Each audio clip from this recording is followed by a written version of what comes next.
Charlie, another old firm game beckons. You played in a few. Yeah. What's it like to play in them? Well, there's a lot of tension build-up, obviously. You know, both teams have been in Europe this week, but the build-up's still the same. The city's obviously buzzing. You know, there's only two teams that everybody wants to hear about, and they're great occasions. You know, I think obviously we've talked about it previously on the show, but no away fans. I think it's much better when the away fans there. You come out, you can see on the left-hand side, 6,000-7,000 Celtic fans, but the rest of the Rangers fans, and it's a great atmosphere. And you know, when you win them, I was fortunate enough to win a few and had a good record against Celtic. But for me, it's the best derby in the world. Some players will not be used to it. Some will certainly not be used to it with fans. Yeah. Do you get nervous? I mean, do you think the players will get nervous, or is it just something that they get the butterflies to start with and then they put it to the back of their minds? It depends on the players. I get nervous now, still in the games, before the games. I get excited, but I get nervous as well. You get nervous because you know it's a big game, and if you can win it, then it sort of gives you an easier week in the week.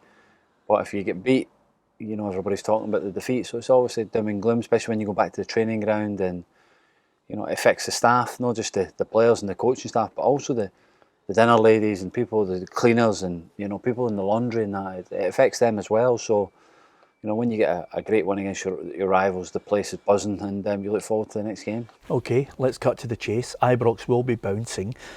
It's now a new Celtic manager in Ange Postecoglou against Steven Gerrard, whose team are there as title winners, as champions.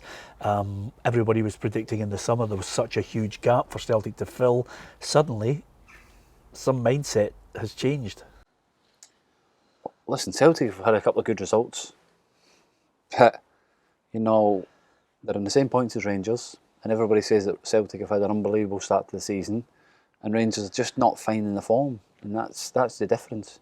But all firm form, you know, this goes out the window. It's about how you play on the day, and you know, as long as Rangers, you know, and Celtic will be the same. If the big players turn up, then it'll be a cracking game, and that's what you look for. Your match winners, your Kents, if he becomes available, Christie. Possibly I don't think Edward will play, but maybe Furuhashi.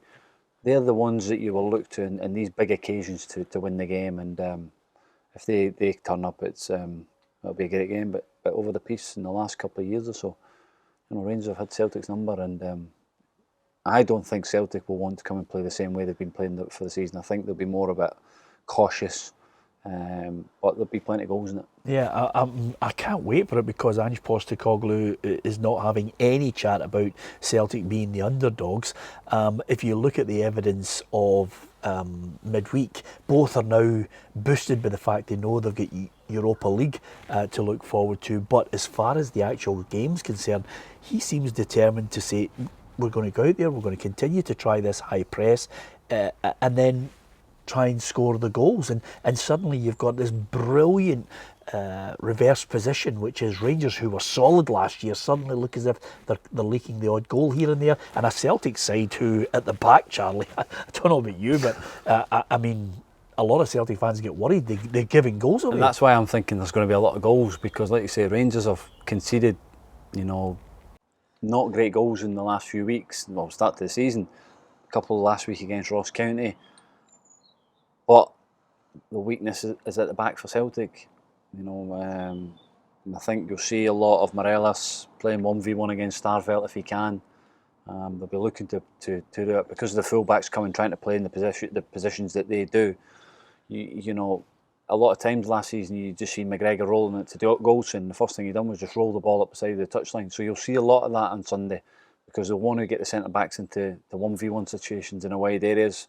And hoping they have runners from midfield and to cause Celtic problems. So, yeah, it'll be an interesting game. Ange will obviously want to come and try and have a style of play the way he wants the fullbacks to come into the pitch and play and try and dominate the ball. But with Rangers, high press, tempo after the game, it'll be a great game, but I think there's going to be a lot of goals. Yeah, I'm glad you said that, because I do think it's going to be a goals fest. I mean, I hope it's not 0-0, but all the indicators are that there's going to be mistakes at the back. There's going to be, little moments of genius, hopefully, that we can all enjoy.